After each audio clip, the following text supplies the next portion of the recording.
So this is June 19th, Friday. This is 10 p.m. Tokyo time. My name is Daisuke Tsuda. I'm a journalist. With the help of the Goethe-Institut, we are broadcasting this program. That is the hashtag 202X. So we are doing this a second series. This is the third day. And tonight, the theme is this: the public opinion, digital freedom, and the suppressions.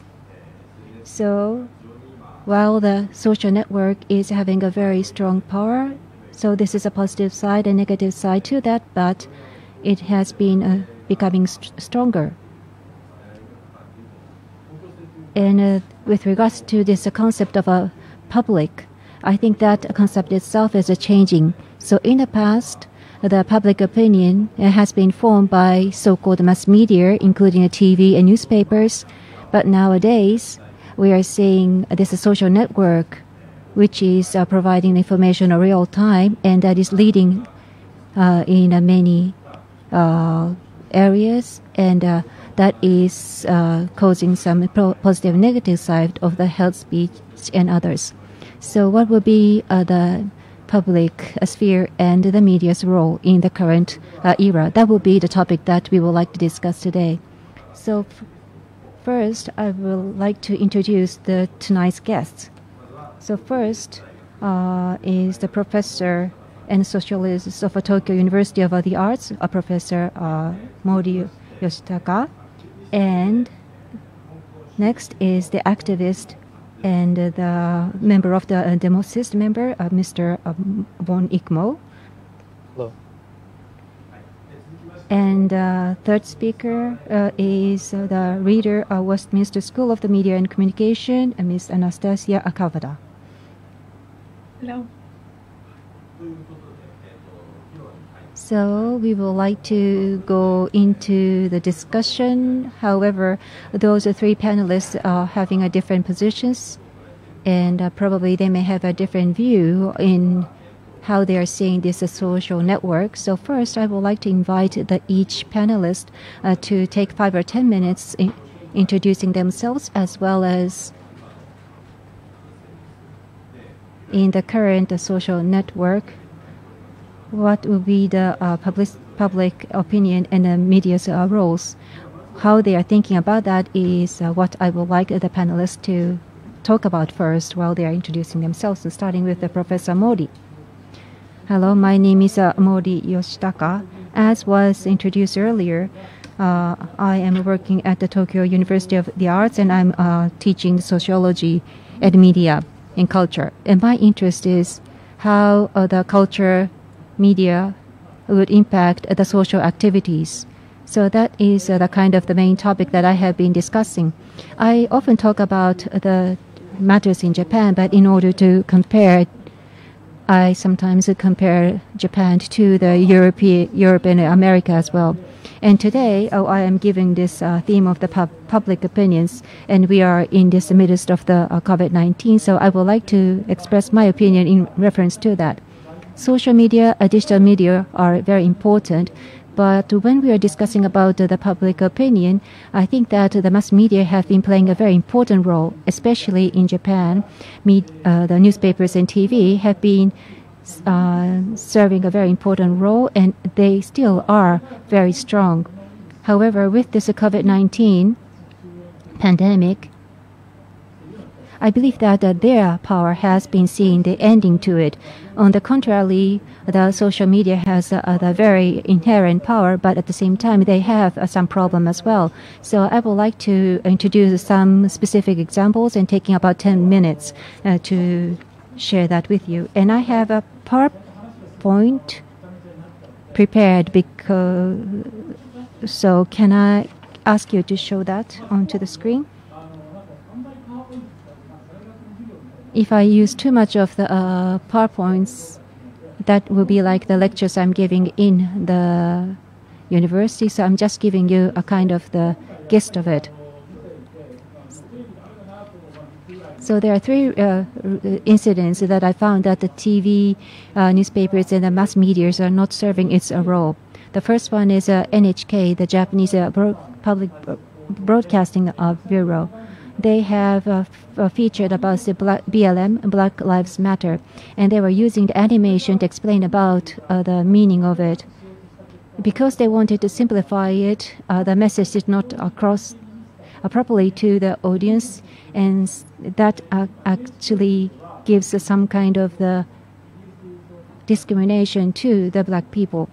NHK is a kind of equivalent to the BBC in UK, but it was after the broadcasting, the news program was taken by the other countries' medias as well. So the black people were depicted in a very stereotyped way. They used very violent words, very macho and not really refined. Of course, the content itself was trying to explain the background of the BLM, but it distorted all those things. And the second thing is that probably I'm sure that people in the overseas don't know about this news. Mr. Kurokawa is the Tokyo High Public Prosecutor's Office, and he was subject of the attack. And recently he had to resign, and the biggest reason was that because of the COVID-19, everybody had to stay home. And during that time, he was playing mahjong for money with the reporters of Sankei and Asahi. And gambling, as you know, in Japanese laws, is banned.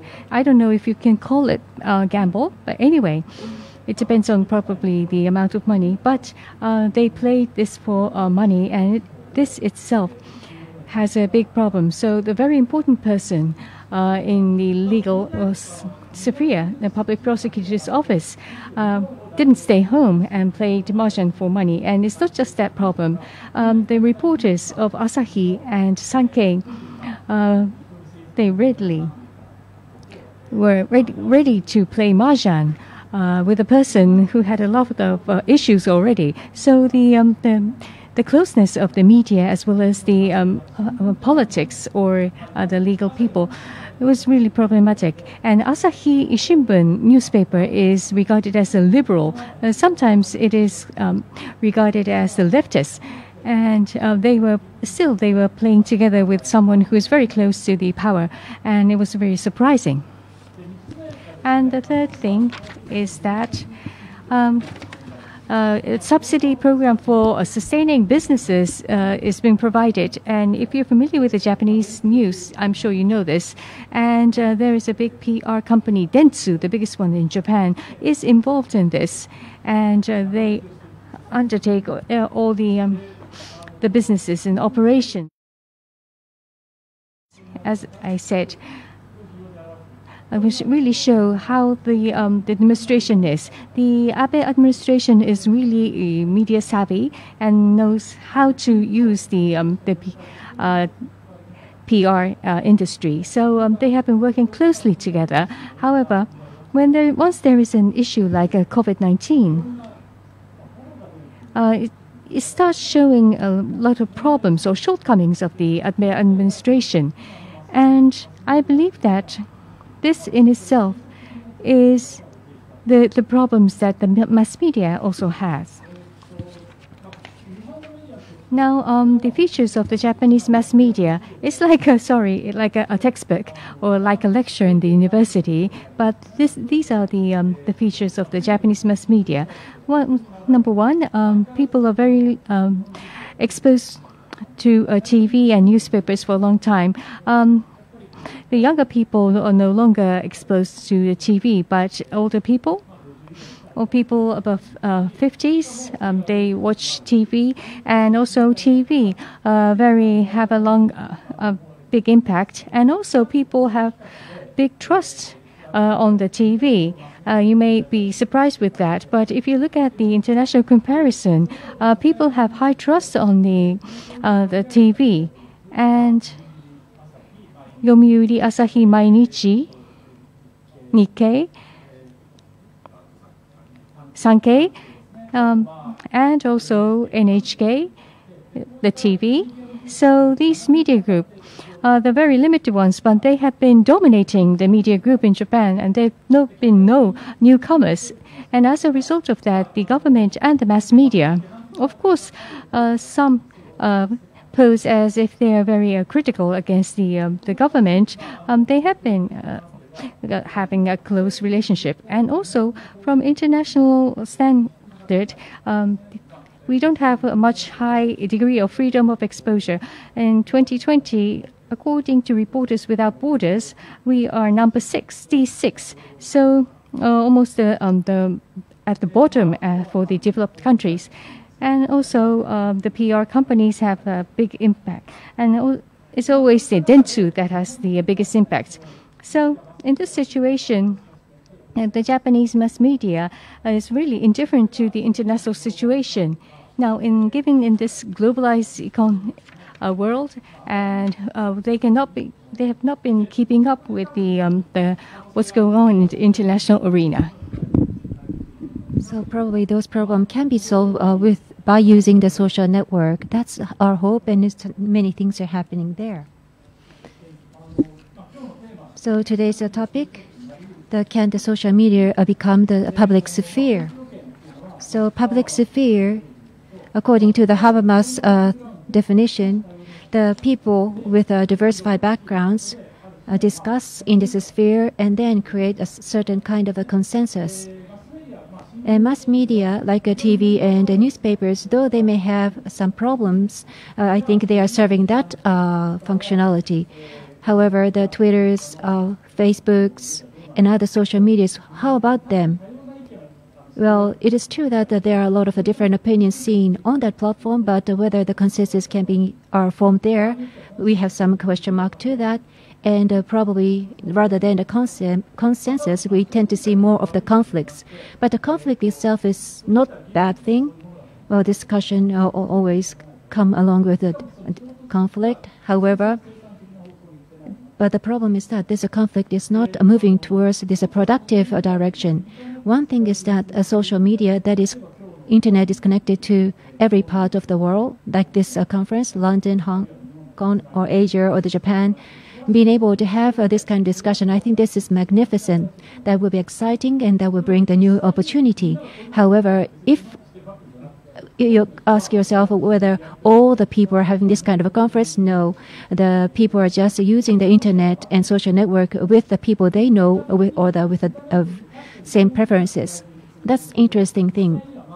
But internet, though you can access to the total different thing of people from the different parts of the world, but you tend to just use that to connect it to the people around you. And internet can use as a means to send the information to the other parts of the world, and that sort of triggered the social activities recently. And the anti-discrimination movement is happening because of the internet. And here in Japan too, we have seen this BLM activity as well, and LGBTQ a problem as well. So those are the kind of problems that we didn't see talked about on the mass media, but those are coming up. But there's a hindsight of that.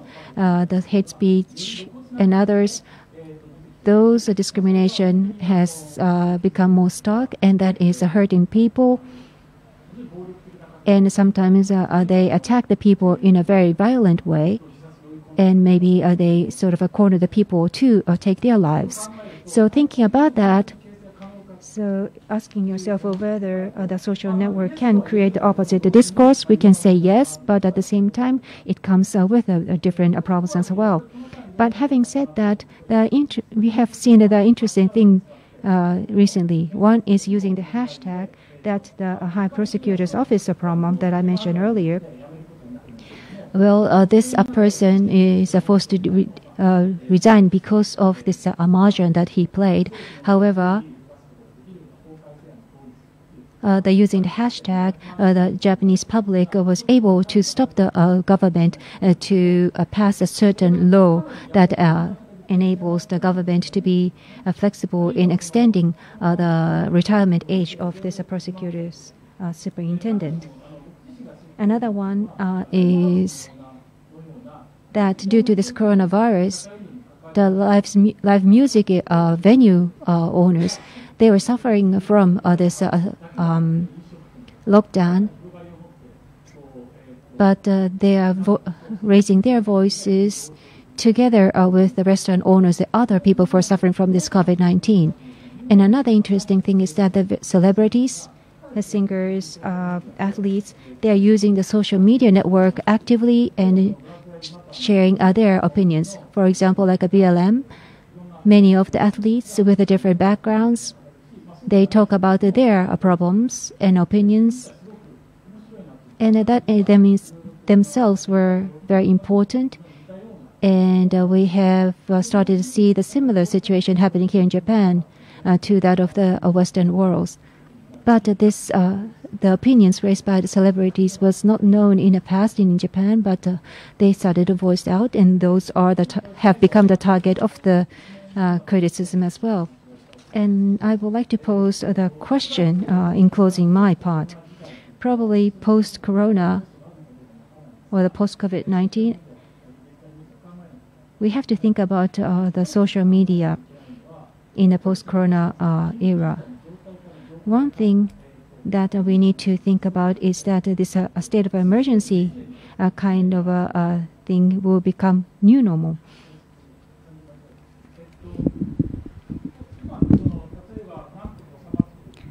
So some countries seem to have contained the COVID-19, for example, South Korea. But they use this smartphone or apps or tracing to manage people. And those have been working well. And I believe that such model will expand throughout the world, and probably Japan will also think about that. But if you think from the other angle, it is that we are in the supervising, because you will be spotted, identified where you are, and you will always be watched. And when we make a research about the supervising surveillance society, we have been against it. But I believe that we really have to deepen our discussion here, and how to think about it will be very important. And it's not just about this COVID-19, but in the social movement, some social movements are really beneficial to the society, but it could end up in identifying people or tracing people. So how to strike a good balance will be very important as well. But I believe that it's not really working well in anywhere. And also another thing is that rapidly we are seeing an advancement in the remote works or online services, like meeting like this one we're having. I don't think we have had this 3 months ago, and this seems very interesting and seems that it's going to be a new platform. But is it really that way? For example, when we try to create a transnational public sphere, probably what we are doing today is one experiment, but maybe we are too optimistic. It could just end up in exchanging opinions for an hour or two and may not result in something very productive. So we really have to think about that carefully, particularly when there is a BLM movement going transnational. Then that movement, probably the social media like this will play a very important role. When people cannot physically move, using the digital media, we are spreading various information. But how are they going to end up? We really have to think about that carefully. But what's more important is that now in this corona age, we now understand that all the issues that we have had never been solved before.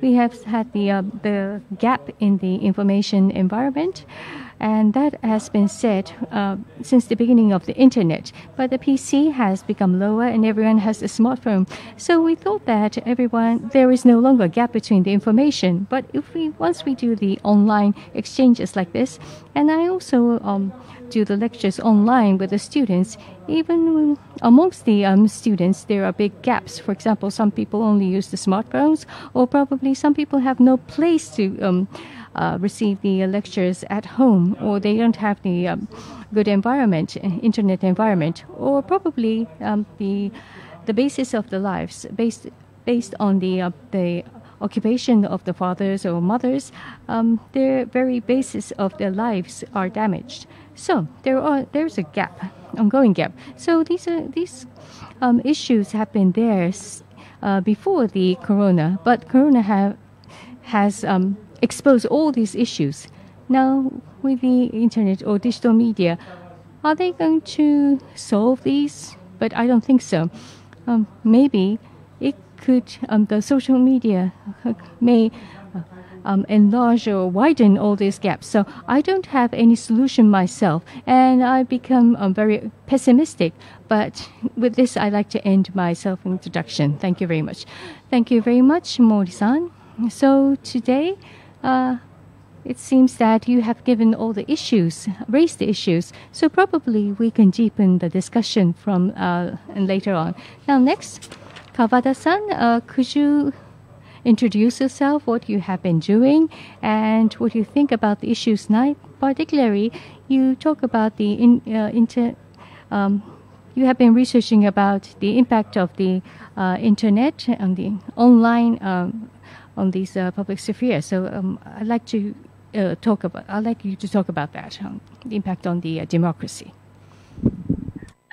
Thank you very much. Just by way of introducing myself, I'm Anastasia Kavada.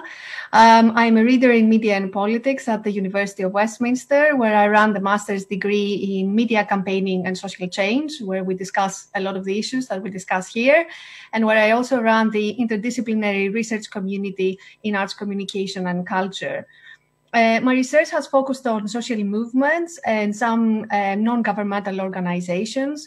And I've looked at the role of digital media in processes of organizing, in creating a sense of the collective, in raising awareness and distributing and circulating information about these movements. I've looked at the global justice movement, which was in the beginning of the 2000s when they were then using email and websites.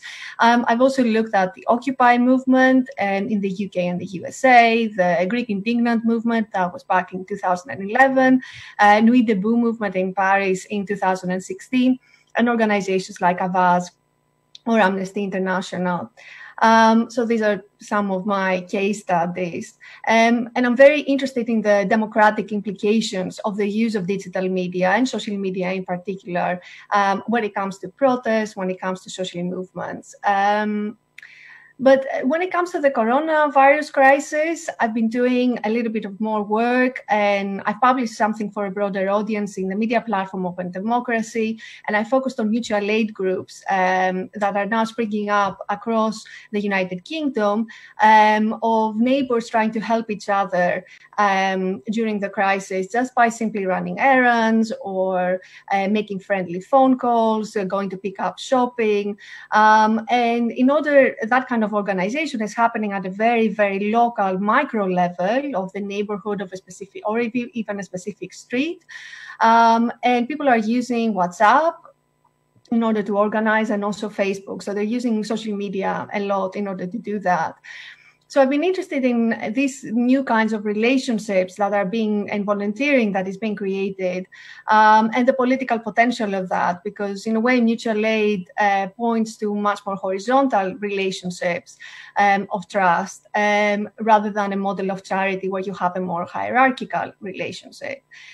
So I find this interesting that although it seems very apolitical, it can have political implications, particularly now where I think in the UK and elsewhere, the coronavirus crisis is becoming much more politicized. So, for instance, we are seeing that people in deprived areas of a lower socioeconomic status are being affected much more by the virus. They die more. The same of people for people of ethnic or racial minorities in the UK and elsewhere. So this is becoming an issue that is highlighting existing systemic inequalities. So it can fuel all kinds of campaigns and all kinds of social movements that have been fighting about this for a while. Black Lives Matter is an example here. Black Lives Matter started in the US in 2013, but it has gotten a new force, I think, in this current era. And there are going to be more campaigns and more unrest happening because we have an economic crisis coming at the end of the coronavirus crisis. So issues of housing, unemployment, labor rights, all kinds of issues are going to be raised. So for me, it is interesting to see how these groups, already existing groups, new groups that have been created as a response to coronavirus, will be used to care for people, to care for each other, but also for people to fight for each other's rights in the next phases of the coronavirus crisis. For me, what is interesting is that I think what has happened with COVID-19 is that it has changed the horizon of the possible. So we have seen countries all over the world introducing measures that are very strict, that change life completely. So it has changed our ideas of what is possible, what it is that we can do in order to tackle other kinds of problems as well. That we have the power to change things quite radically and very, very quickly at the same time. So this is a kind of framing and a kind of discourse that is now, for instance, being used by the environmental movement. So the environmental movement is saying, well, you know, we have the climate emergency, so we should be introducing similar measures of similar severity and changes to our way of life in order to counter a climate crisis. So I see a lot of unrest happening because of all of these factors, and the role of social media will be important here. I wouldn't like to repeat what Professor Mori has already talked about, but let me give you a little bit of an academic introduction to this, where I would say that we have, in a way, countervailing dynamics. We have positive dynamics when it comes to the role of social media, but also negative dynamics. And I think we can discuss this further in the discussion that follows. So on the one hand, we have misinformation happening, sometimes sponsored also by the state or by other kinds of actors with fake accounts and bots in order to sway public opinion. But on the other hand, we have information leaking, and we have all kinds of sort of like truth-telling and fact-checking also happening through social media. And I think the coronavirus crisis was interesting here in order to see how governments did a kind of information management in more authoritarian regimes, outright censorship of certain of some information in order to maintain sort of like a positive image of how they have handled the crisis, and how there was a backlash often on social media with criticism, people criticizing, but also astroturfing and kind of sort of like public relations and black propaganda also happening through social media, through the fake accounts and through bots. So we have these kinds of wars happening. On the other hand, as Professor Mori says, there is a mistrust towards legacy media, but in times of crisis, we seem to be turning to these tried and tested and most trusted sort of forms of information. So I think that it is interesting what is happening within the context of post-truth politics, that with coronavirus, we have returned back to experts, to medical experts and their knowledge and expertise sort of like leading what we do in the crisis. But on the other hand, a lot of debate also on social media about how the science is being used, which science should we follow, because scientists do not always agree with each other, and how governments are making use of the science, and also in very political ways. The fragmentation of discourse and the dispersal is also very important, and we can talk about it in further detail. I think Professor Mori has already talked about this. And of course, for me, I think what is interesting is that to an extent, because of all of the restrictions that we have in our offline movements, because of social distancing or all kinds of rules and regulations, a lot of activity is moving online. So there is more of sort of like an intensified information war happening online. So there are a lot of restrictions now by governments around the world, and those restrictions will also try to restrict unrest both online and offline. And there will be a backlash also against that. So I think it would be interesting to discuss this further. But I will stop here, and thank you. Thank you very much. Next, Won-san, your turn, please. Hello, everyone. My name is Wong Mo. You can call me Mo. I am an activist in Hong Kong, and I was the organizer of the initial protests in Hong Kong in June last year, including those protests where 1 million and 2 million and later 1.7 million participants took part in. And I would like to say that the movement in Hong Kong is for freedom that's been promised to us, free election, erosion of rule of law in Hong Kong. And that's to save our home from becoming authoritarian city. That Hong Kong might end up like any other Chinese cities. And today's topic is, of course, whether social media will become a public space, a sphere. I would like to say that I would like to introduce social media situation on the ground in Hong Kong in regard to, and also without regard to the COVID-19. And unlike professors, I will more talk about the situation on the ground instead of more scientific analysis. So the Hong Kong protests started around 1 year ago in June, the mass protest, and social media had very soon became part of, actually the core part of our protest. To the question that would social media become a public sphere, I would say that in Hong Kong, it has been a core part of the public sphere for a very long time already. There's one theme in Hong Kong of our movement, and that is no leader movement, because people sometimes they feel like they don't want to be represented by certain politicians that they don't trust, or when there are some so-called leaders come out, they will feel like they don't represent them. And I would have to say that with leader, it's more convenient in making decisions. But then without leader, it just seems to me that it's becoming a norm in a global scale, movements in a global scale. So I would like to discuss the social media in two aspects. The first one is information communication, and the next one is to discuss like two ways communication. So what sort of communication spaces do we have in Hong Kong?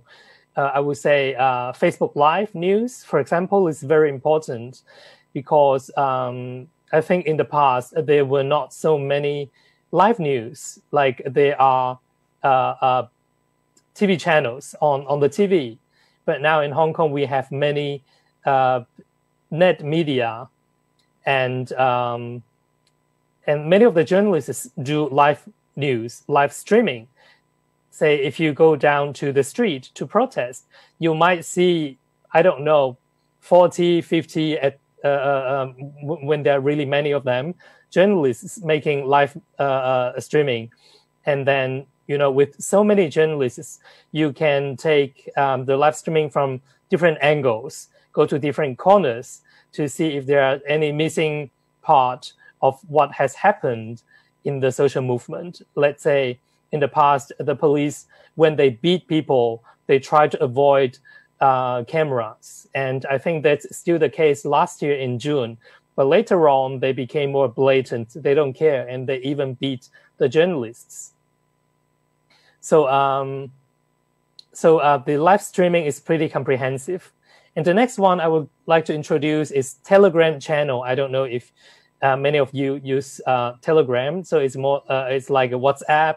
It's like a Line in Japan. Telegram is just another app. I think it's developed by Russia. And there is a function called channel.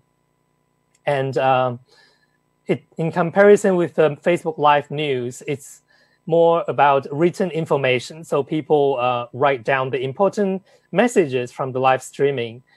And then there are some screen caps, for example, information about the arrested persons, because the government will try to obstruct their access to lawyers, to legal aid. So it's very important. And not to mention, some people went missing. Some people were forced disappearance. We don't know. Some people died, and we suspected that they've been killed. But so the more information we have about these people, the more we can do to save people from being disappeared. And I do say being disappeared, it's a passive. And there is actually an advantage of Telegram channel. Well, on Telegram, there is public group or different groups where people can communicate. But then with Telegram channel, this is a one-way communication, so people cannot discuss with each other. I understand that most people think communication is very important, like two-way. But then sometimes this will also create quarrel and disagreement. So in this leaderless movement, Telegram channel has its advantage. So people put their message there. So if you agree, you take action. If you don't agree, you don't have to do it. And we call it leaderless because everyone can decide which actions they want to take, which information they would like to receive. And there are also English channels because Hong Kong is an international city. And we know that not only Hong Kongers are taking part in the movement, there are also Westerners or even Westerners abroad that would like to receive information about Hong Kong. And also, I don't know if people use Apple iPhone. There is a function called AirDrop. And at the beginning, I was not used to that. In the street, sometimes people just AirDrop their message to people around them. It's random. And at the beginning, I didn't know because your phone will freeze for like 1-2 seconds, and then you will see the message or the picture. And now I'm very used to it. And when I see my phone freezes for 1 second, I know, okay, whatever it comes, I will accept. And this is a way to communicate with people around you, not just on the internet. And this is to communicate with random people. And it doesn't mean that you have to agree with the message, but then at least we can send the message out. And, sometimes it's also becoming a strategy in fighting. And Telegram channel is also very important because it has the possibility of being anonymous. For people like me, I'm not very famous, but I'm a public figure. But for some people like political leaders like Joshua Wong, like Margaret Ng, like Ted Hui, it's not convenient for them to call for certain actions because some actions are illegal. What I do say illegal, but it doesn't mean that illegal things are wrong. It only means they are illegal. It's against the law that has been passed in the Constitution. Anyway, so there are some actions that are illegal. So the Telegram channel will facilitate this because some like blocking the roads, the police cannot find out who initiated which actions. So it becomes more safe for a protest. And I think that's not just in Hong Kong, there's also in France, in Chile, in different parts, Catalonia, and also crowdfunding. On the internet, it's in Hong Kong, people like to participate in the movement and at different fronts, for example, to donate money. So crowdfunding on the internet makes it possible that people can contribute even financially to different projects. And there is also concern, as I mentioned, and also Professor Mori said, legal consequences. And some people start to use Signal or Wire. What I didn't receive money to make advertisement. I'm genuinely saying that there are different apps that people can use. I think Signal and Wire are more famous for their higher security, and Telegram, maybe. But there's one thing that we never use, that is WeChat. It's developed by China. And I think many years ago, maybe more than 10 years ago, I had a WeChat account, but I don't use it anymore. And I think now if you want to register on WeChat, you have to use your own real identity and your own your name, your ID card number, your address, etc. So that's not safe. So nobody uses it in Hong Kong. Yes, and in relation to coronavirus, I think well, just now I've introduced the general situation about social media and the public.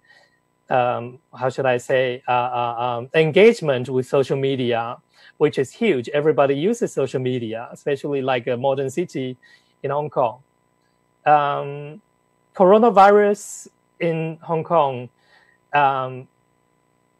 what I would like to say that Hong Kongers, we know how to protect ourselves from our experience.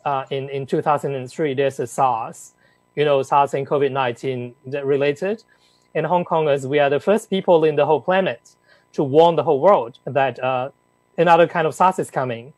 And we want everyone in Europe, in Japan, in Asia, in Americas to wear masks because that's from our experience.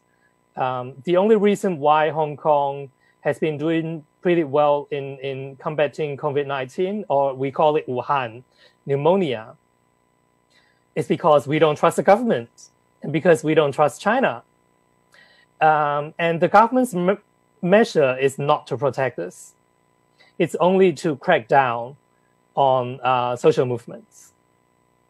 Because from our own measures, the people can protect ourselves already. But I think, well, maybe a certain proportion of measures by the government can indeed protect the people. But most of the measures are to crack down on social movements. For example, social distancing of, say, 1.5 meters in restaurants.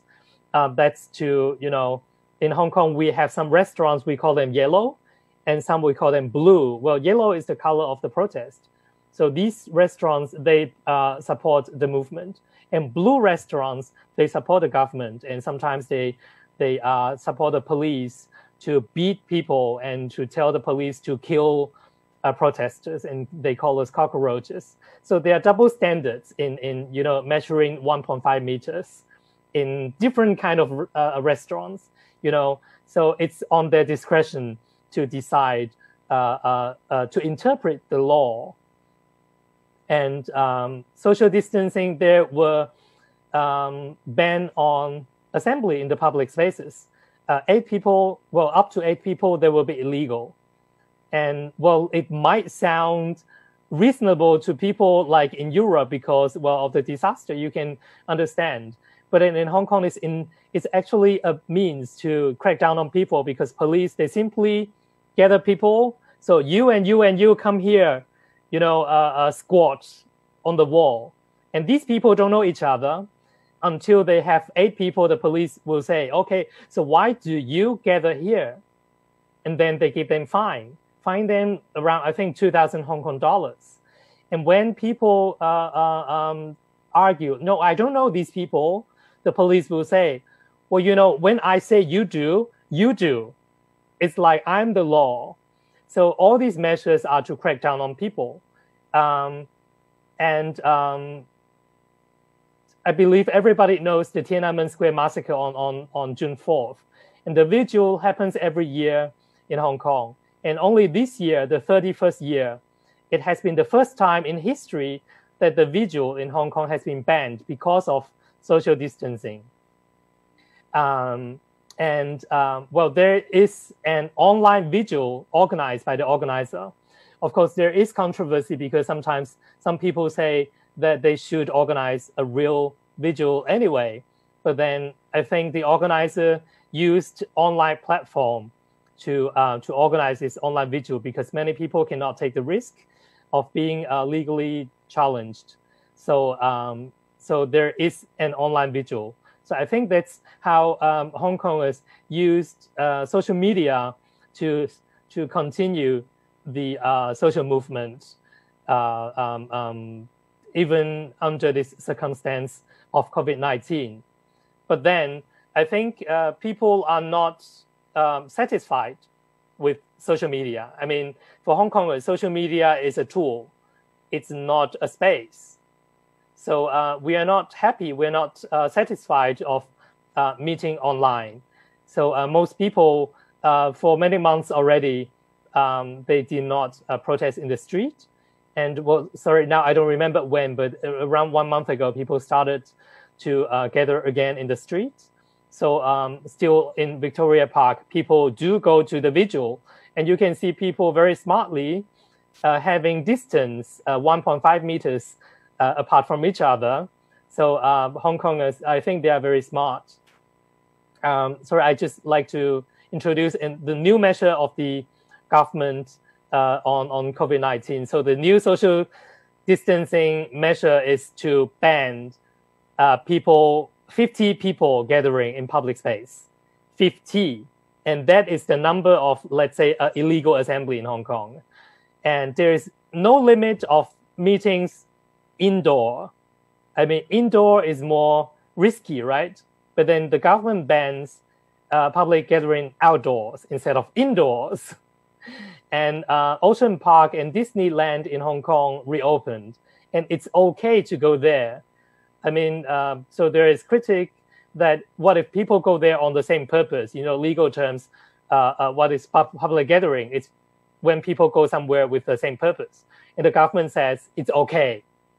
They're spared. But then if you go protest, you're not spared.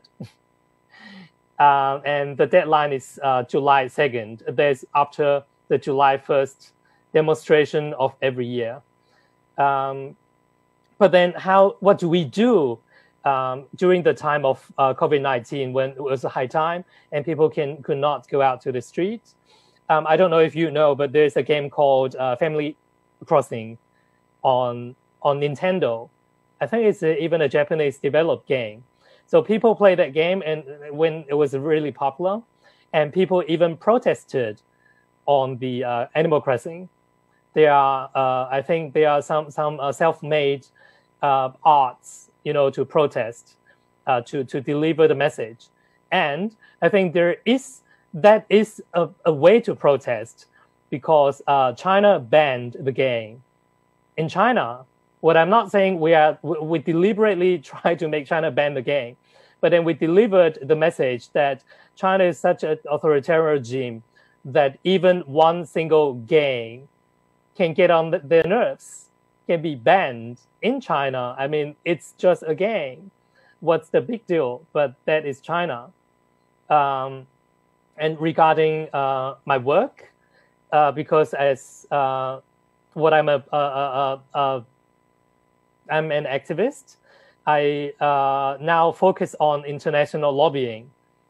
Well, at the beginning of the corona crisis, my many invitations were canceled so that I could not fly to Europe to attend, let's say, forums or meetings with politicians. But then, like now, what we are doing is webinar, and it made it possible for people to meet online. And actually, just 2 days ago on Wednesday, I had a meeting with MEP in the European Parliament, so that I don't have to physically fly to Europe. So I think social media does help in a way to continue the protests even during COVID-19. But then I think what Professor Mori said is also very important, that it also reveals our identity. And when you use social media or online platform, you leave a footprint, and the authoritarian regime will have your record. So I think that's the end of my opening.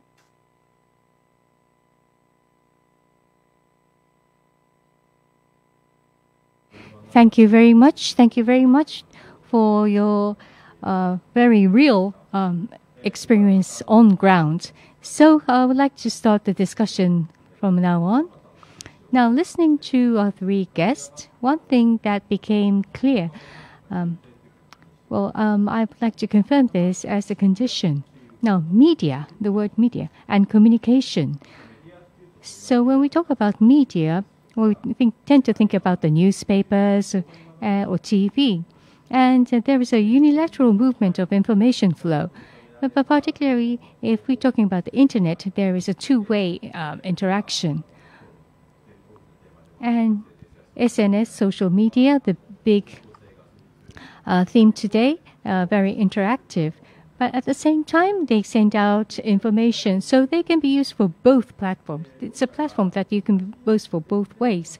And so the two mingle together, and the level of that mingling is different. So today's theme, the role of the media. That's what I want to talk about. Now, the media that we talk about is the communication infrastructure. I think this is very important in Hong Kong. So communication infrastructure. At the same time, even though we say media, it has a lot of meaning. So media and communication, interactive or just unilateral flow of the information. So I would like to just, as we talk, we'd like to confirm what you mean by media. So I have two questions to all of you. Kavada-san and Mori-san also refer to this. With the spread of the social media, SNS, the online protest has become possible. And for the activists, this has become a very convenient mobilizing tool, and also a tool to send out warning to all over the world. But at the same time, as Kavada-san says, there is an information war that's going on, and it could be used as a propaganda of the power, or probably a tool to attack the protesters. So the impact or influence of the social media, as it grows bigger in a way, and in real time, we tend to focus on what's going on at real time. And when we try to make a discussion on the medium and long-term future, what kind of an impact does this have on the democracy of space and time? And also another question is that there are good points and bad points in the media, social media. But in the time of crisis, like in this COVID-19, the positive aspects as well as the negative aspects have become excess from my point of view. But the positive and negative aspects, how do you evaluate these points in the time of crisis? We start with Mori sensei. Well, yes, I agree completely. The activism using the social media, how is it going to develop? Well, I think we have had some achievements. And there was a talk about the Occupy movement. And also in Japan, after the East Japan, Great Japan earthquake, there's been various movements. And it coincided with the time when the Twitter and everything began to spread. So the social media, role of the social media was really indispensable. But what I thought back then was that I thought that probably that sort of triggered the very big changes to the world. But after 10 years, we thought that it didn't change the world totally. And same goes with the Occupy movement as well. And for the last 10 years, there are a number of the social movement triggered by the social network happen. But what was the impact of that to the politics? Probably it didn't last for a long time. So how to actually bring that into the politics and how to materialize that in the community activities.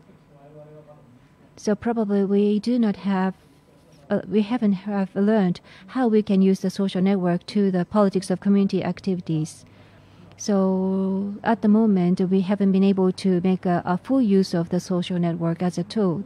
How we can do that will be the future challenge. And when we needed to explore that, due to the COVID-19, we were prohibited in meeting each other to discuss about that. And because of the internet, we can actually use this tool to cross the space, but we haven't been able to do that. And for those people who were born in 1960s, we haven't been able to make a good use of this online and social media. But nowadays, all the people started to use this Zoom and online conference. So these kind of the new technology tend to take the route, taking a long period of time. But due to the COVID-19, we needed to hastily adapt to that. And that is that sort of brings this opportunity to see the new way of using such kind of new tools. So 6 months ago, we never have thought that we are using the media in this kind of a way. So let me ask you the simple question. So the protest cannot be done physically and not being able to have a face-to-face meeting. Well, there are some things that can be replaced by the online, some cannot be replaced by online. And what I've thought, hearing your opinion, is that although the online cannot replace 100%, but probably can replace to a certain degree. So to what extent do you think that online can replace the physical contact? Well, I think that the international symposium like this one, or the meetings like this one, can be done online. And we have seen the increasing number of the conferences taking place online. In the past, we thought that we need to actually move to the venue and have this conference, but we started to realize that that may not be the case due to this COVID-19. And same goes with the lectures at the university. Before we start using the online lectures, we thought that we couldn't do that, but we have found that there are certain things that we can replace with the online. So if that's the case, then we thought that we think that we should be doing it more.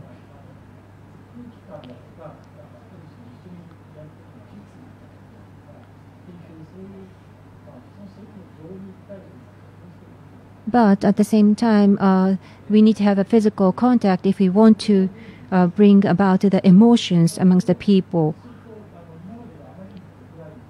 So maybe that is because we are so accustomed to the offline meeting, but if we get used to the online meetings, then maybe some of the things can be replaced to the online as well. And this is a question to Anastasia. The amplification of a social network power and the relation to the space and time democracy, and the positive and negative side of the amplification of the social media, how that have been transformed itself in this crisis mode. And another one is that how much that online can replace the real world. What do you think about that? I'll start from the second question. I think that it is true because of all kinds of restrictions that we see offline, that a lot of the protests had moved online, at least in the beginning, where there were much stronger restrictions when it came to people's movement, where there was a lockdown in many countries. So you have different tactics developing online in terms of raising awareness, and some of them were very native to the internet. So, for instance, I'm thinking here of the black squares that were posted on Instagram in support of Black Lives Matter, and that, to me, that was a very visual way of indicating support. And it was a tactic that was very sort of like born and raised within the Instagram platform. So we have tactics like that developing a bit more. On the other hand, if we think about it, in order for something to go viral on social media, in order to be circulated, it needs to have some kind of visual element. It needs to capture attention, and spectacle here is important. So this means that offline protest continues to be extremely important and feeds into the circulation of information on social media. So you see people congregating offline as well, because this creates also very good visuals, very good photographs, and it actually shows that people are very committed to the cause. And they're also, within the coronavirus crisis, it also shows that they are even willing to sort of put themselves in danger and at risk of getting coronavirus because that cause is really important to them. But as Mo mentioned, of course, there is sort of like a lot of repression, and the way in which the rules and regulations around coronavirus crisis are being used in order to repress the People's Assembly offline. But People's Assembly continues to be very important. And I think Black Lives Matter, again, is a very good case in point. Here, where people have been congregating online, they taking symbolic actions like taking the knee, and all of that makes for very good images that can then circulate online. I would like to make also a short comment, a little bit on evaluating the impact of social media, but also in a way protests and social movements on democracy. And sometimes it is too early to tell with certain outcomes. Even, for instance, with the Occupy movement, it is too early to tell, I think, 10 years later. There are some outcomes that have to do with changing policies of the state or changing policies of corporate actors. With that, we can have more quicker outcomes, if there is a specific policy that needs to be changed. But sometimes we have deeper outcomes that are cultural outcomes. And with that, it takes a long time for them to change, but also for us to see that kind of change. So, for instance, the Occupy movement was associated with this kind of sort of leaderless practices that we now see, as Mo was saying, that are characterizing what is happening in Hong Kong. So there are, and I'm not saying that Hong Kong has been influenced by Occupy, but there's a broader culture here around this kind of non-hierarchical, more kind of sort of like leaderful kind of organizing that seems to be emerging, and it takes years for that to take root. It takes years for us to see it, to embrace it, and for people to sort of like move from one from one sort of like state to the next. So I think it is important to take that into account when we are trying to look at outcomes.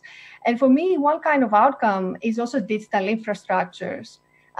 So digital infrastructures are important, and social movements are building their own infrastructures, or they are creating their own sort of social media accounts, for example, that are being followed by a lot of people. And even when those movements cease to exist, those accounts are still there, and many of them are still active. And they are being used in order to disseminate information and to raise awareness and to mobilize relationships around different kinds of causes. Right. So if we take Occupy again as an example, a lot of these Occupy accounts are still active 10 years later, and now they are, for instance, disseminating lots of information around Black Lives Matter. So digital infrastructures is another outcome that I think we need to be taking into account here. So your first question had to do with this kind of amplification on social media. And whether it will have a positive or negative impact. I am not sure whether I can give you a direct answer to that, because it's a very difficult question to answer.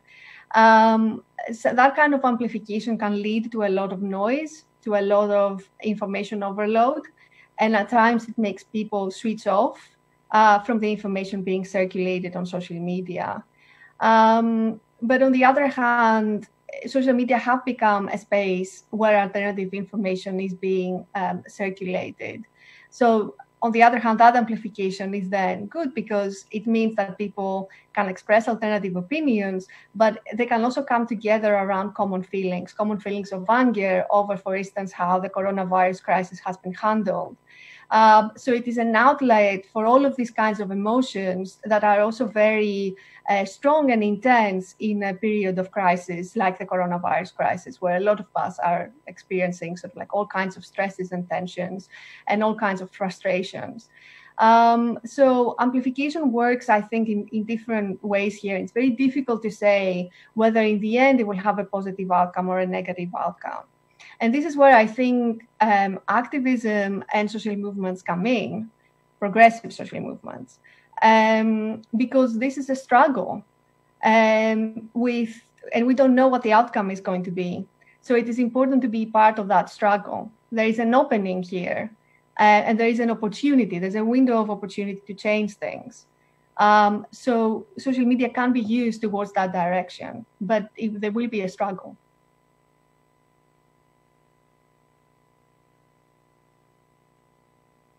So I'll stop here. Yeah, sure. Right. I think I would like to address to the first question first. And so the impact to the social media onto the democracy, what you're saying is that probably we are not in this juncture of making that decision. It will take some time. And the follow-up question to you is that the social media has become this space. In other words, SNS social media has started to have this role of serving the public sphere. And there's a high public nature to be taken care of by the social media, and then need to nurture and develop this positive side of a social network. And probably this will be the very great opportunity to move into that direction. And in order to develop this positive side of a social media, what do you think as a key to actually drive that?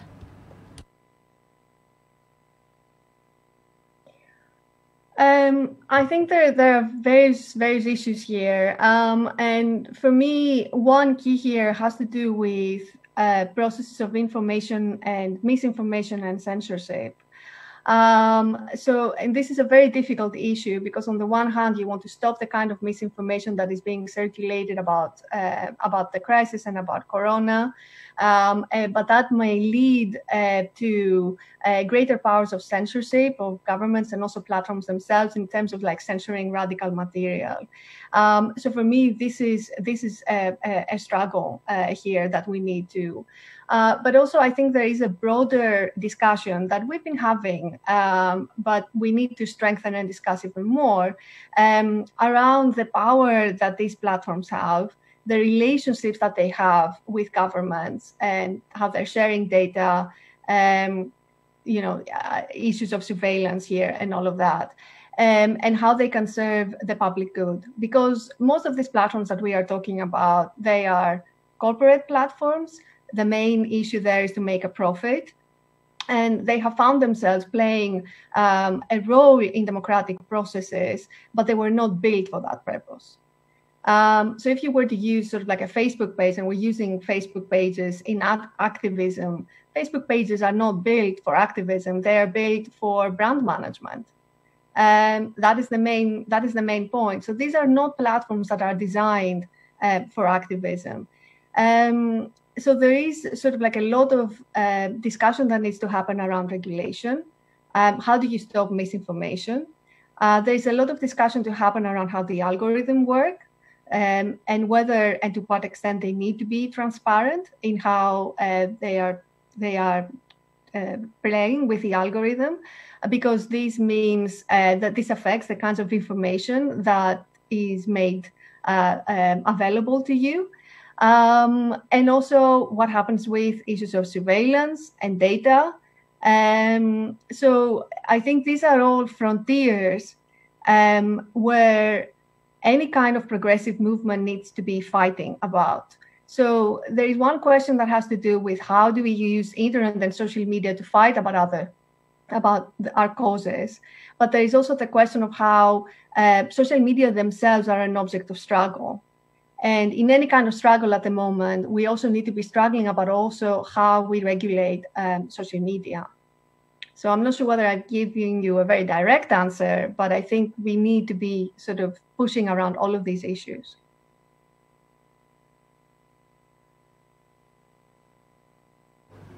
Thank you very much. You raised upon a very important issue. And next, I'd like to go to Mo-san. So the platform, about the relationship between the platform businesses and the power, people in the power. And there was a talk that WeChat don't use the ground. So I think this is really important. So how to, well, the platform businesses that expand the ground itself is also part of the power. So there is an aspect we cannot be so optimistic. But Mr. Wong, how did you find the discussions the two people said?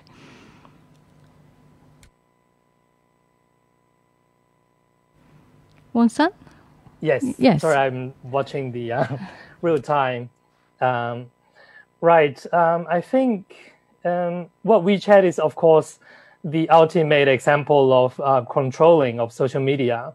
But I think not just WeChat and not just the developers. I think social media is also something that the power can infiltrate. Let's say in, I think Anastasia said just now that some bots, some people try to get online to sway the public opinion. And I think also on Twitter, because in Hong Kong, we wanted to use Twitter as our social media platform to deliver the message to the more English-speaking world, because, well, basically we more use Facebook, and the US, the UK, and Europe, they use more Twitter. So what has happened before on Facebook has also moved to Twitter to sway the message.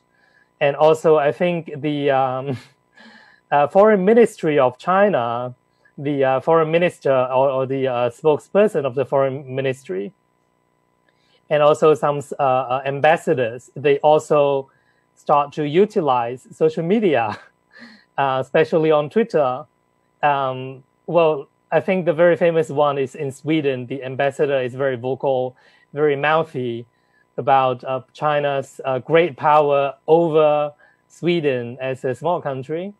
And also in other countries, I think it's the same situation. And I think quite recently, all these quarrels, well, excuse my language, these mouthy actions has been moving onto social media platforms, let's say Twitter, and also on YouTube. I mean, I don't remember the name, but there's some CCTV or some Chinese-owned YouTube channel to sway the public opinion, to portray a totally different message than what we see on the ground and what we have recorded with, I'll say, maybe over 10, 20 different media. So that's how the power can utilize the social media, because, of course, they have resources, they have money. And even, well, sorry to mention this, I think people know that we're using Zoom now. Zoom is just another example of censorship. Recently, Zoom admitted that they had censored off the discussions of, I think, Tiananmen Square massacre on June 4th. So, so it's about the developer, and sometimes it's even beyond the developer. So I think, and not just that. I mean, what I mentioned just now, the TG Telegram channel and Telegram discussion groups are also infiltrated. So sometimes you see a channel communicating messages to the Hong Kong public, and sometimes people they easily trust these Telegram channels because they feel familiarity, because they feel like Telegram channel is for the movement. So sometimes people trust them very easily. But as we know, there are some police paid to use Telegram channel and to infiltrate into discussion groups to find out the protesters. So I think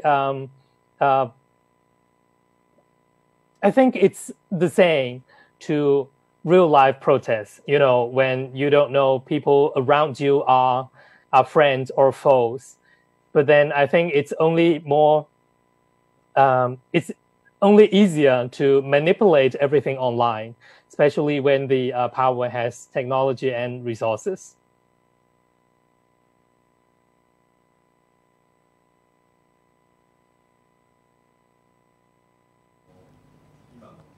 I see. So the social network is the means that the power can infiltrate, and Anastasia mentioned that misinformation can be spread through the social network. Well, this misinformation spread, thinking about how to prevent that, I think there are two approaches that can be taken. The first one is to notify the platformers to take actions against this misinformation. And as Anastasia mentioned, the platformers are the private companies. They are doing business for profit. So whether it is the misinformation or whatever the information, as they spread it, they can actually make a profit from the online business. So not much control is happening over there. If that's the case, and then the public opinion and media's role, from this perspective, in order to stop this misinformation, the professionals like mass medias, the newspapers and TVs, their role will become important.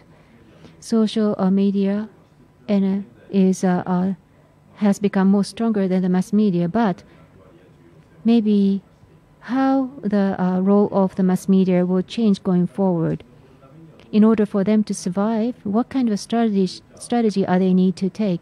So I would like to first address this question to Anastasia, and then I will ask from Professor Mori later.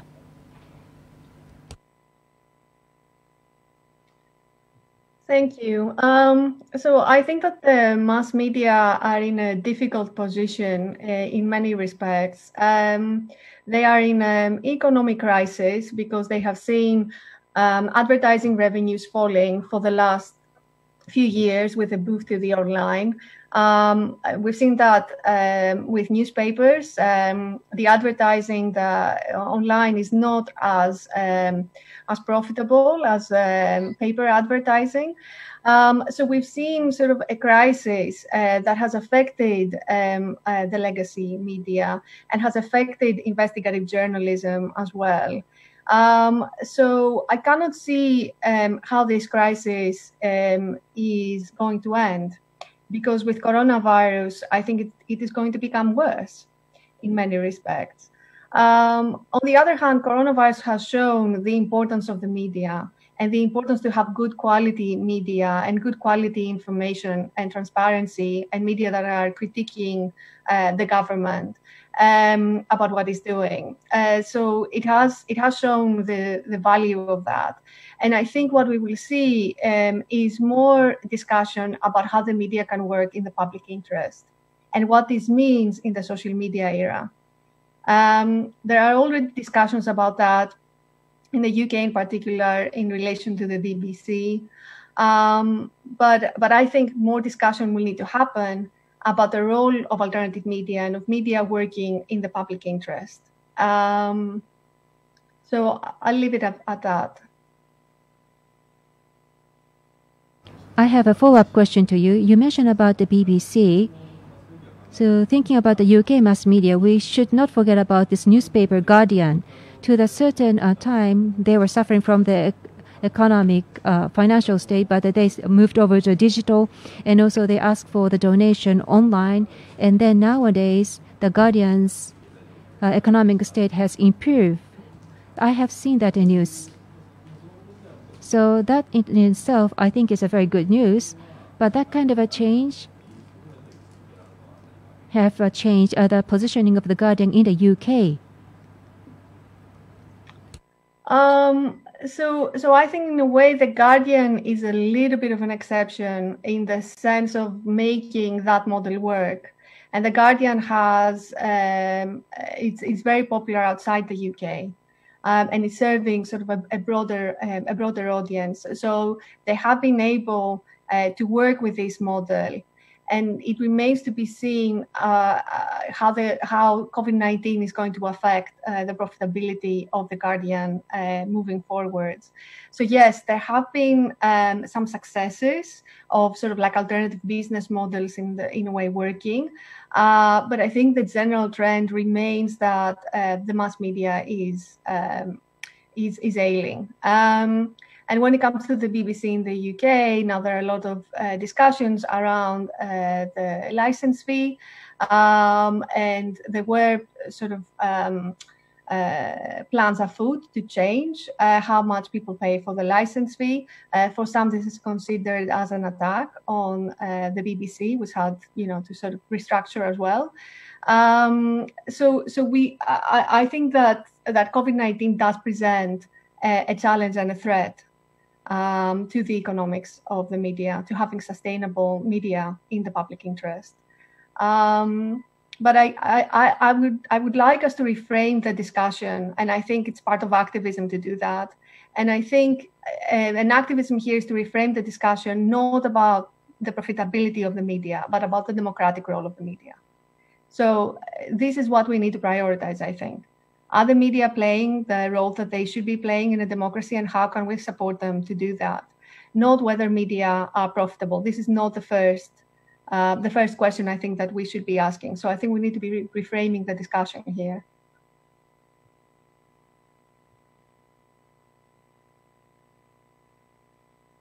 I see. So, Mr. Mori, there was a talk about reframe. So the role of the mass media really is in the middle of this reframing.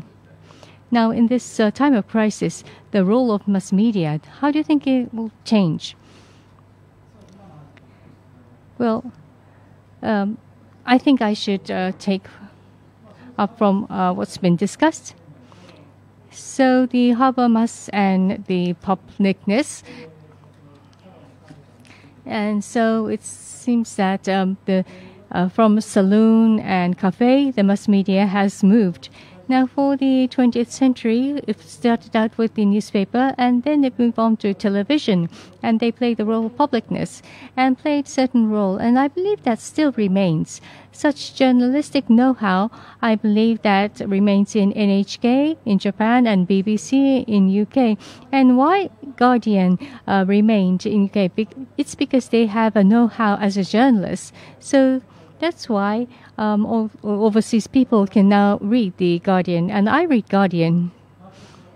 And the market, so expanding the market beyond the UK, and I believe that they had the know-how as journalists. Now, the Japanese newspapers, I often say this, that they're not good, but comparatively, I believe that Japanese newspapers, or including NHK, TV, do have those journalistic aspects. And what should they be done? Well, probably they cannot fully utilize that in the current state of TV. Now, the social media. Now, Jody Jean, a political scientist, recently visited Japan, and there's been some questions, and I found it interesting. Now, Google, Facebook, and she says that they are problematic, and including Twitter. Now, what should be done? And then she said that as long as the private companies hold them, they're no good. And she's communist, so all those things should be nationalized. So I don't know whether this can be shared as a communist sense, but anyway, I believe that this should be all public. So how to reorganize the current social media as a public good? Because currently they are just the subject of the businesses or the speculation. But in order to convert them into real public thing, I believe that the mass media only has that factor. So I believe that mass media should really think about how to intervene into the social media. But realistically, they don't have any technological know-how. So it's going to be very difficult. But at least NHK or TV newspapers should think about probably they have been dominating the publicness, but they should think about how to reflect that into social media. And now social media right now is just a private corporation, but how to have them give them a role of the publicness, that should be discussed. But since we are lacking that discussion, we can't move forward. Now, I believe that this is good point and bad point. I believe that setting the problems by the mass media do not match what's going on. For example, the Japanese newspapers, they try to remain neutral, impartial, and they hold it too important as a value. But these days, the entertainment people are trying to be really political as well. But these are not really taken up in the media. And I believe this is the distance between the activism. So the activist voice, rather than the mass media to take them up, but to let their voice to be heard through the academia. So the mass media try to avoid taking the side. But the social networks communicate those people's voices straight, and people are thinking that it's genuine. So that's the reason why the people are shifting from the mass media to the social media. Musicians and baseball players, they started to raise their voice. That's quite interesting. The industrial structure has changed, so who will be the social actor? In 1970s, or up to 1970s, when we talk about workers, many of them are the factory workers, and if not, the people working at the companies are the workers, and also the male workers. And many of the researchers think that the things can be changed with the ideology. So those are the main people driving the society. But what I think, looking at the BLM activity, is that when we think about the black people, the musicians and athletes' role was quite big. The professors, academia, there are a lot of the people who are talking about the ideology, and for the civil rights, the musicians and athletes raise their voice. But nowadays, what is different from back then is that the industrial structure has shifted to more services area, and they are giving the very big support. It's not driven from the ideology, but it's more like using the affinity, and that sort of reaches very nicely to the people. So mass media, I think they are still remain on a text base, and they think that the ideology will drive the people, and they are not talking about the clear messages. On the other hand, the musicians and the athletes and the movie entertainment people, they would be very creative in conveying the message. They have that know-how from their professions. So how we will consider about that will be the key for the public going forward. Who will be the message giver? So I would like to pose the next question to Mr. Mo. The social activities and doing the activism, the media is something that you need to engage. And because you are attracting the attention from the world, your lives are saved and protected. But existing media, you may have been helped and saved by the mass media, but I'm sure that you have this negative experience with the mass media as well.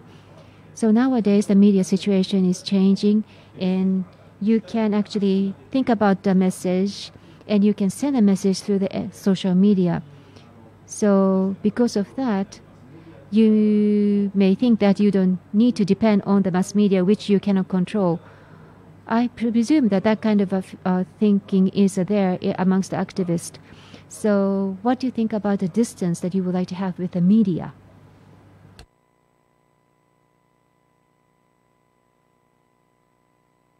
Sorry, I forgot to mute. Right, I think in the discussion we've mentioned public media. In Hong Kong, the mass media is actually controlled by China. I think around, sorry, I don't remember the percentage, but it's basically China-owned. And the RTHK, Radio Television Hong Kong, is government-owned media, but RTHK is pro-freedom and pro-press freedom and has been retaliated by the government to cut its funding and so on and so forth. I think in Hong Kong, the situation is quite interesting because many people from many years ago, we have started to boycott the mass media. And that is why our social media and online media have been pretty mature in this regard. And when you talk about mass media, I think Professor Mori also said that well, media habit will change. So in the past, in my newspaper, now I think it is indeed still the mass media, but online media has becoming more important, and not just youngsters, but also I would say middle-aged people. They started to watch online news and even online live streaming. So that's the situation in Hong Kong. And regarding how much we want to distance ourselves from mass media, I think, well, that's one media called TVB in Hong Kong, and we normally call it CCTVB. Well, in Hong Kong, it's people, when they see TVB journalists and reporters, they try to avoid them because although we know many of the reporters are, they try to report the truth and not be biased, but then their editors will edit the message. So people try to avoid this media. And but then, well, during the mass protest, sometimes we know that TVB can be trusted. That's during midnight. At midnight, when the editors are sleeping, and that's when TVB report the truth. But then I think most people in Hong Kong, they don't really, well, sorry, there are also other mass medias in Hong Kong, like View TV or Now TV, which you are not familiar with. But then the free-to-air channel, TVB, has many channels, and the government deliberately made it so that they can control the mass media. And that's why people are trying to shift from mass media habit to social media. I think many people, they have the habit to depend on mass media. For example, housewives, when they go home from grocery shopping, when they cook, they'll turn on the TV and watch the news, so that the government is still possible, still capable to brainwash the people. But the social media culture in Hong Kong, I would have to say it's quite successful. For example, Stand News is a Chinese language social media, written media. And through crowdfunding, these media can survive. And I don't know about other countries, but in Hong Kong, it's the people who support social media to make them able to survive.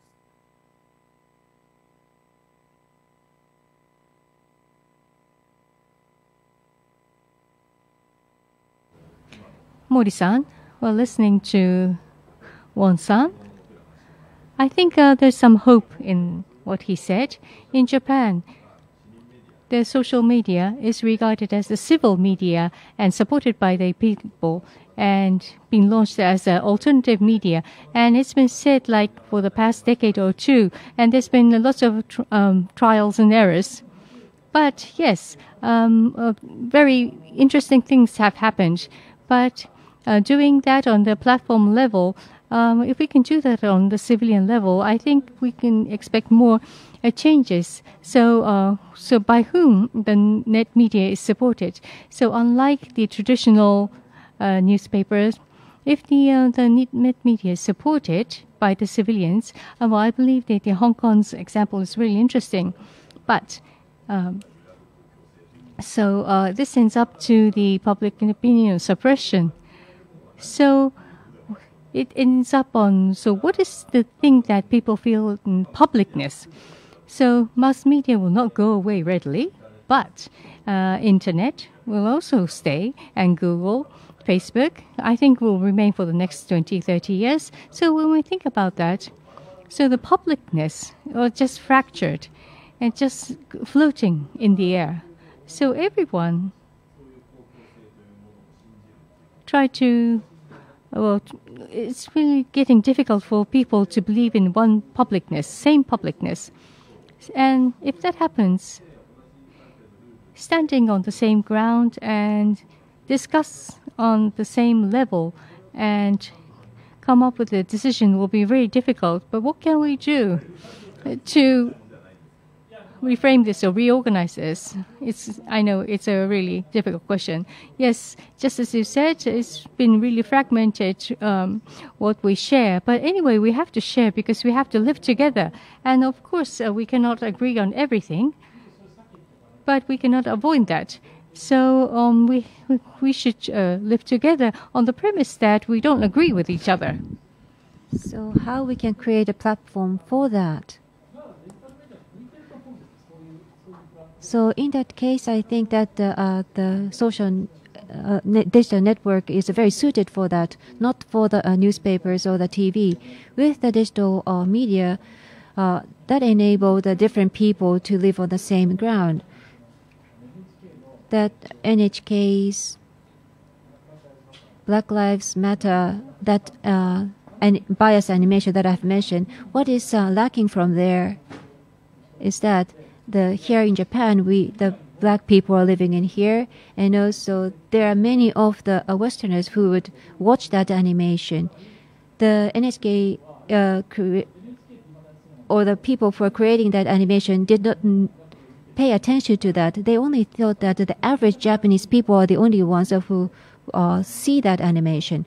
But many of the foreigners are living here in Japan, and internet is spreading, so that animation content is deemed to be spread across the world. So if the creators are thinking about that, the way in which that they create will be different.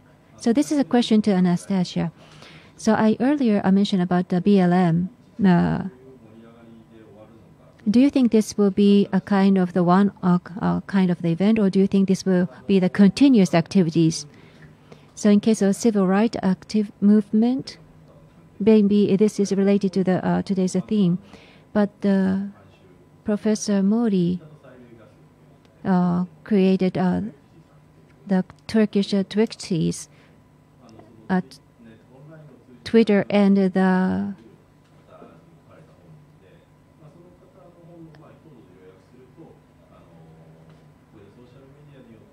excuse me. So what it mentions that the social network empowered activity, but to gather the people and then do the things immediately or with the speed. But that is not giving a kind of a muscle to these activities. In case of the 1960s and 70s in the U.S., the civil rights movement took place. But comparing against that, they took about 10 years or so, and that sort of organized the people. And with that, they gained a muscle, and that's the reason why they were accepted by the society. But in case of the social network activities, the things will happen soon, but on the flip side of that is that they do not have this resilience of the muscles. And I sort of agree to that. In looking at this BLM and COVID-19, so what have been happening in the online activism? Do you think I can see that there's a new activism with the muscle is emerging right now. So my question is that, do you think that Black Lives Matter will be the version 2 of the civil rights movement, or do you think that this Black Lives movement is a kind of a one-off kind of activities and a stop?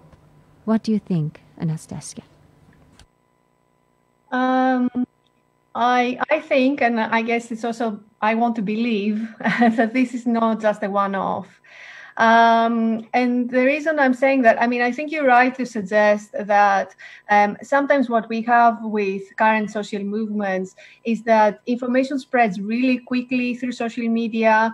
Events are being organized very quickly without specific organizations being created out of that. And sometimes they tend to be quite fleeting and temporary and one-off because they don't have the time to develop the structures that are necessary to sustain that activism.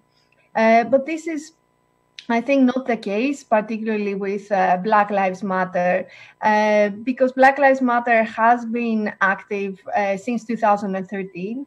There are coalitions having been created between different organizations that were supporting Black Lives Matter. There are some organizations that have been created out of the movement.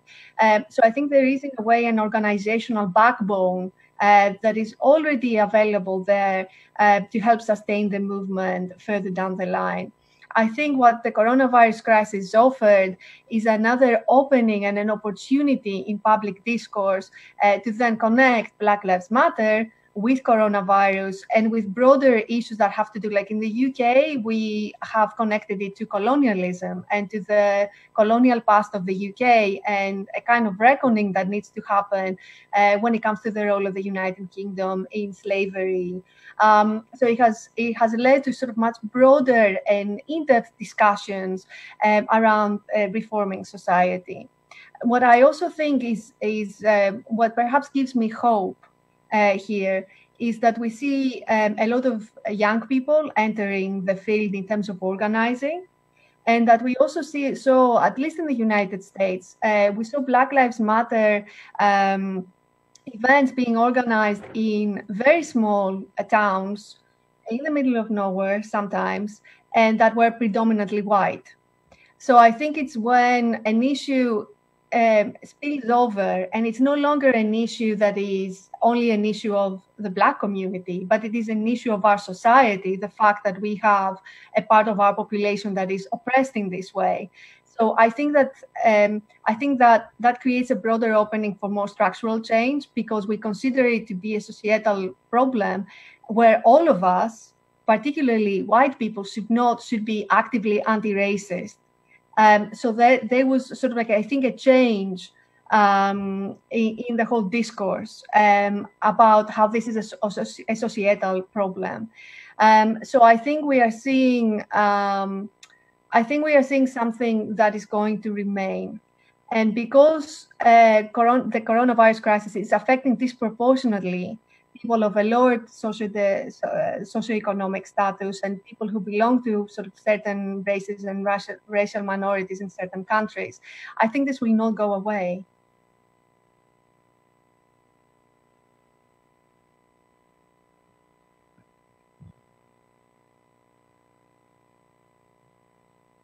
I would like to also ask to Wong-san.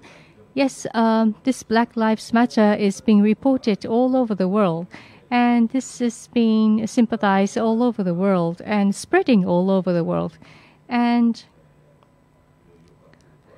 I think the structure of oppression is a little bit different from Hong Kong situation, but probably some similarities when we think about the long history. And I think this could give some kind of a hope to Hong Kong.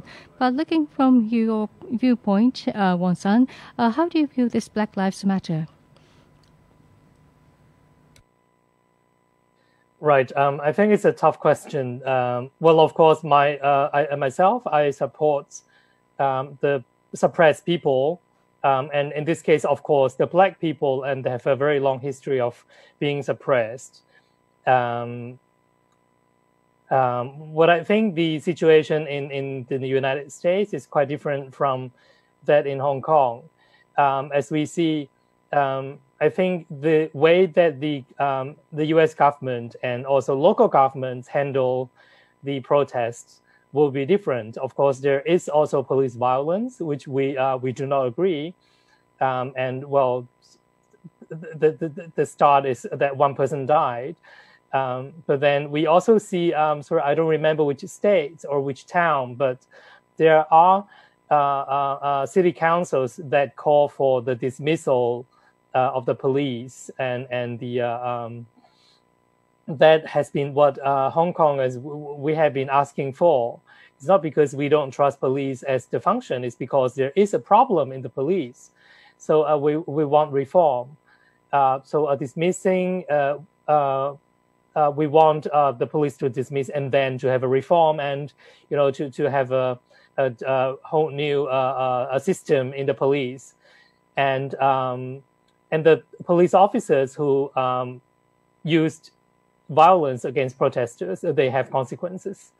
But in Hong Kong, we don't.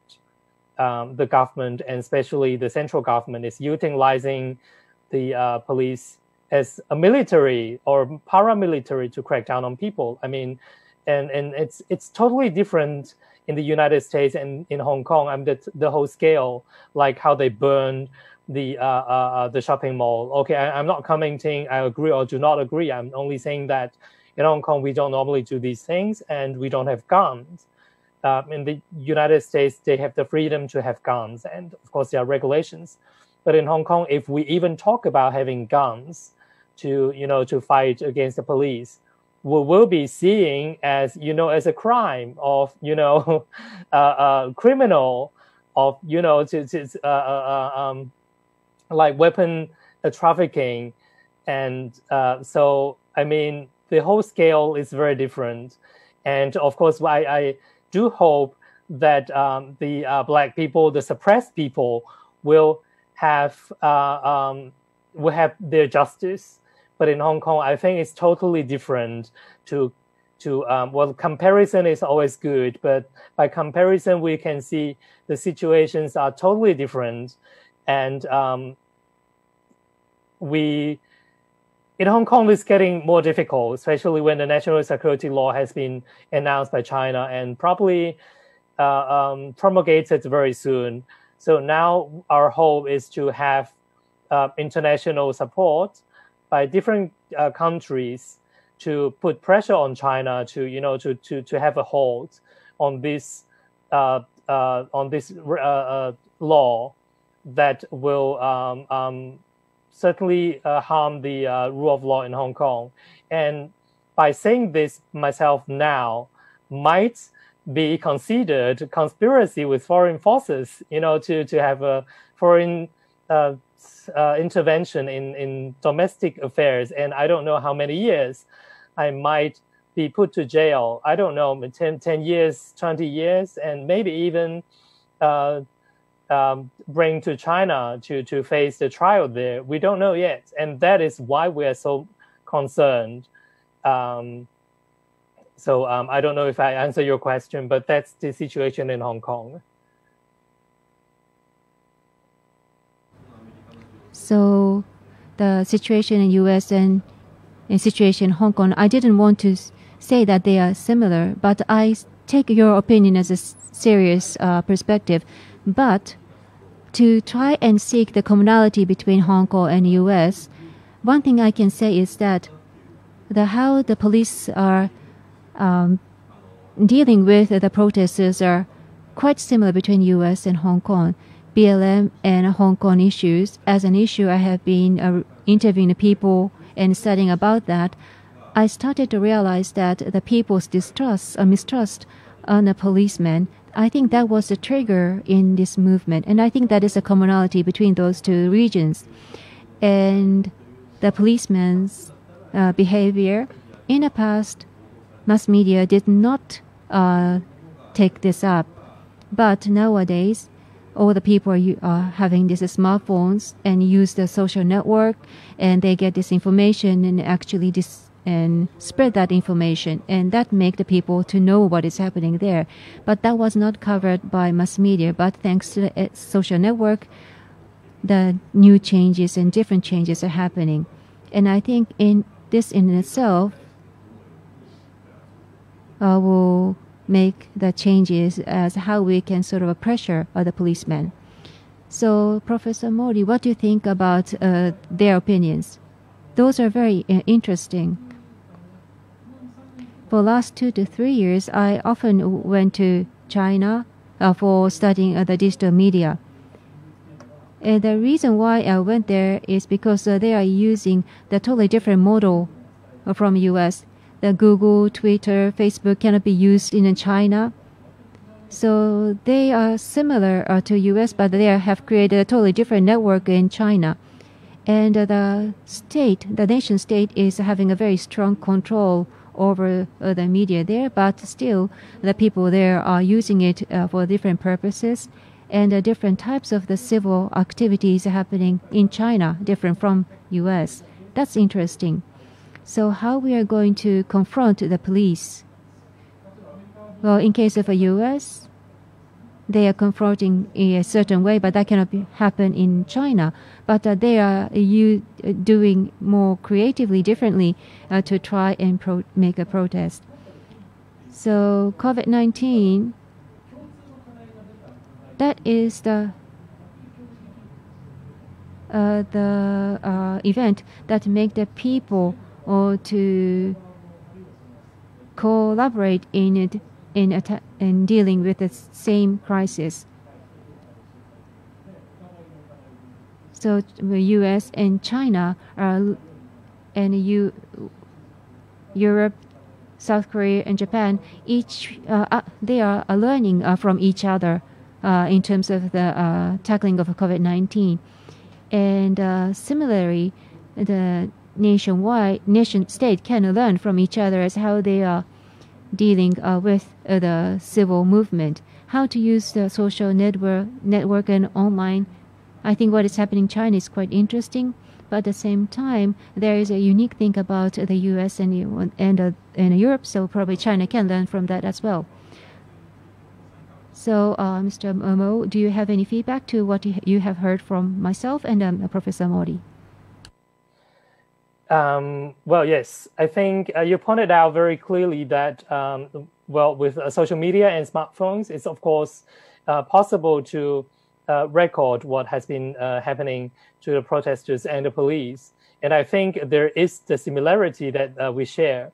And very ironically, this also reflects the differences that we have, because in the United States, if you can capture the image of police officers committing crimes, then these people will face legal consequences, like being sacked or even imprisoned. But until now, after 1 year, no one single police officer has been convicted for their crimes. I don't want to say something that, well, there are people who died, but we don't have evidences.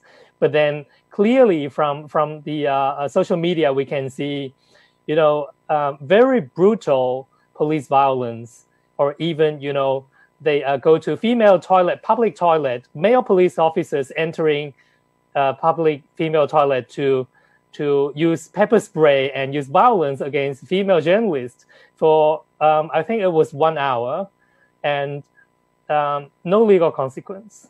Simply, they can beat the journalists in front of the cameras, and the government is protecting them. So I think even with the technology that we can record the same thing. But I think social media, of course, it does make a change, so we have more evidence, but it doesn't make the difference. It doesn't make the change to our regime. So I think social media is only a tool to foster our movement, but it's not. It's not a magic wand.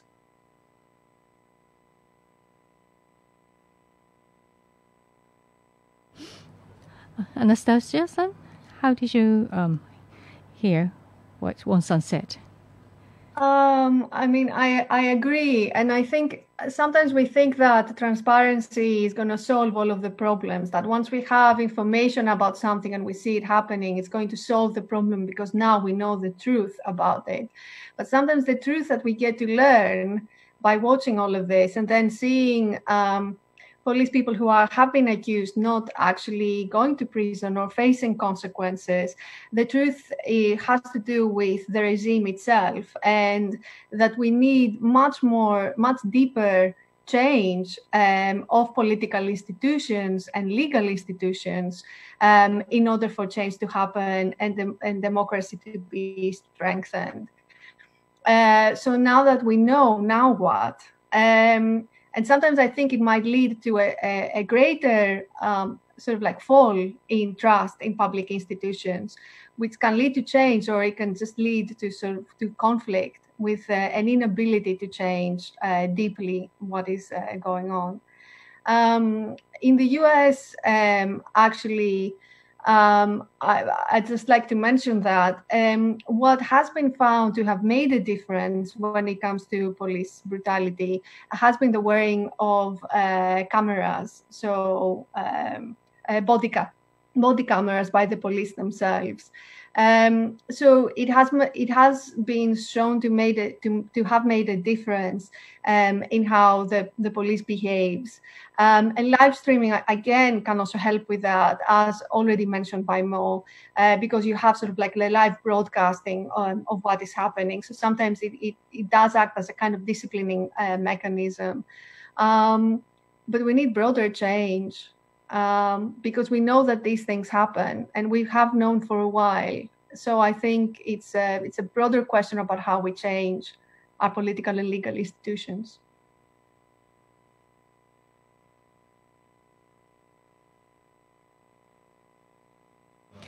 Yes. So we have been discussing for the past 2 hours, but I'd like to move on to my last question. So, Anastasia, son, you said that we need a deeper change. And today's theme, in the end, is about the information environment, and has changed for the past 10 or 15 years. And of course, the level is different by each country, but the publicness has distorted, and the government is trying to, the power is trying to infiltrate that, and creating a situation where the power and the media tie together. So what we have to think about is the role of the media. And the role of the media, including Corona and BLM, we can see some silver lining. So how do we try to commit with the media, and how should the media change themselves? So the future. I'd like to ask to each one of you to comment on that point. So starting with Mr. Mo, please. Right. Sorry, I missed the last sentence.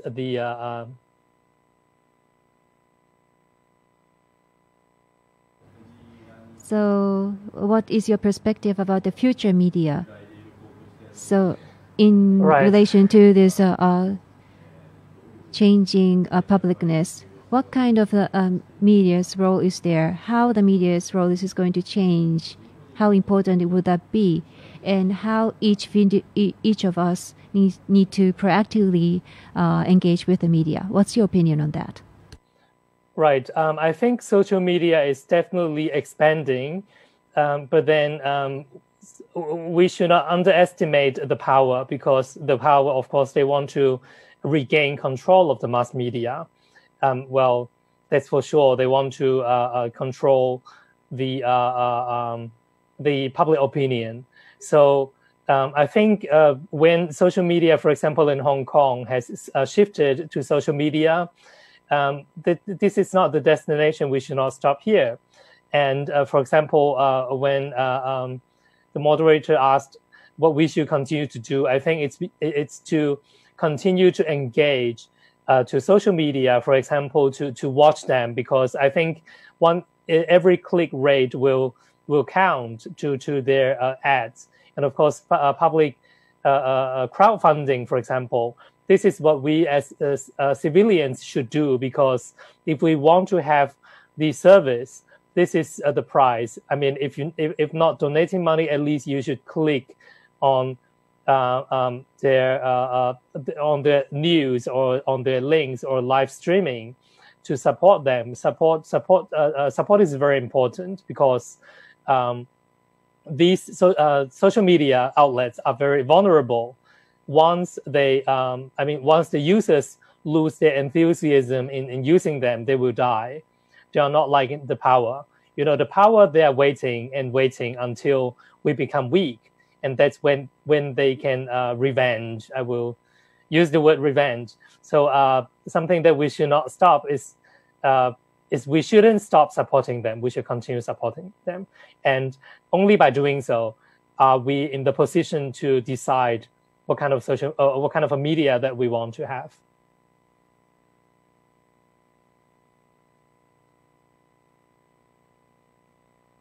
Thank you very much. And then Professor Mori, please. So we don't have the clear answer to your question, but in case of journalism, media is the watchdog of the democracy. This is a very traditional definition. What it means is that the power make mistake. Oftentimes they become reckless and make a mistake, so we have to stop them and make sure that the people's voice will be heard by the powers. The current social media is not serving that role, to be honest with you. It is not mature to that level. They are not given the power. So how to support them?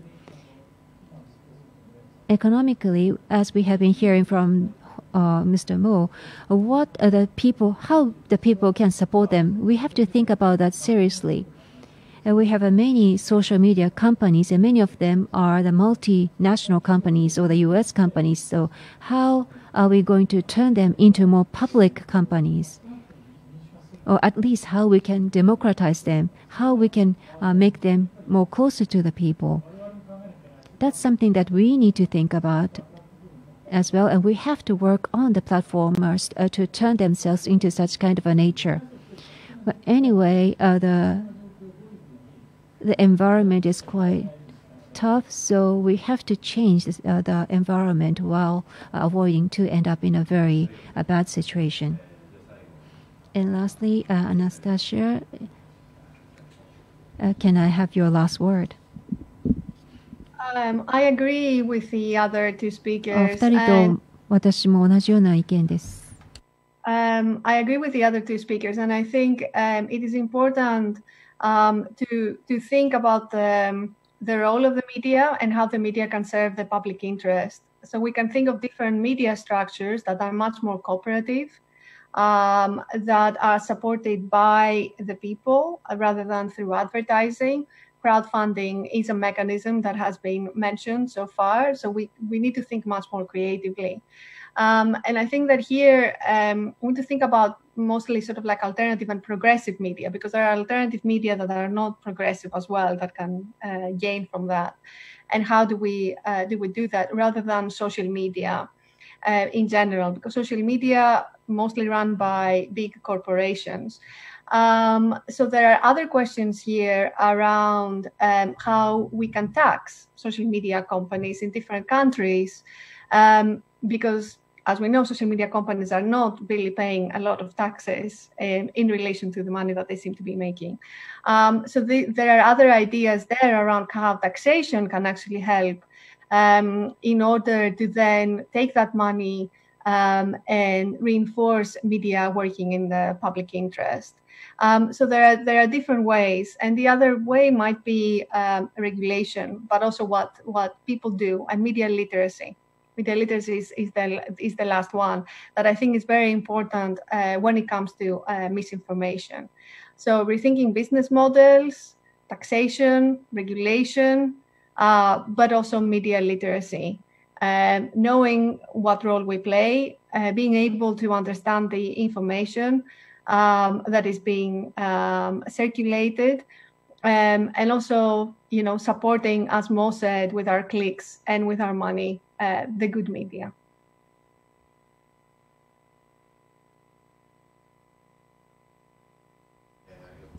Thank you very much. So what Anastasia said, so because media is in a critical condition, we need to be creative, and it's going to be important. I don't think we have to be really critical. I think the starting point of the creativeness, I think, can be seen in the Black Lives Matter spread. And speaking about the situation in Hong Kong, for the past year, the issue in Hong Kong, it was hardly taken up in Japan. But now we are seeing some movements to sympathize with what's going on in Hong Kong. And we see more movements in mass media rather than social media. And we see that. And I think the recognition of the Japanese people has been changed. And limiting to Japan, the positive aspect is the crowdfunding. This has a really obvious impact. In 2011, the crowdfunding started in Japan because of the Great East Japan earthquake. And at that time, the donation was around several million yen. But now it's tens of millions. And now, because of the COVID-19, I believe that now it counts to 100 million. So it's getting larger and larger in size. And so the citizens are paying and are determined to support these movements. So I think this is also one of the silver linings. So I think we need to deepen the discussion further. And we've been able to have a very good output and insight from our three guest speakers. And this Goethe-Institut itself say that they are determined to continue this series because it's really popular. So I'm sure that I have opportunity to invite three of you again. Mori-san? Well, this has been very interesting, so I hope that we can keep up with this discussion. So we've been able to have this discussion because of online. So the online has made us very nimble, and probably this could bring us a new change. So we'd like to continue this movement. Anastasia-san, Wong-san, Mori-san, and all the viewers, well, thank you very much for being with us until a very late night. Thank you very much. Thank you very much. Thank you. So with this, we end. Thank you very much. So this is going to be kept in archive. So if you have been time, please visit again. And so we'll be coming at 8 p.m. next week.